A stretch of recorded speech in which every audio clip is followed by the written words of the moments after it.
Did you know that you can customize the vocabulary review games in Voces? Open up the Game Center, choose a game where you may like to customize or add your own vocabulary sets.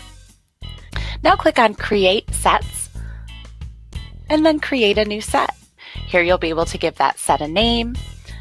You'll even be able to add audio. You'll also be able to add images for the students to use with this set. Once you're done, the students will be able to use that set anytime they play a game with either one player or two players.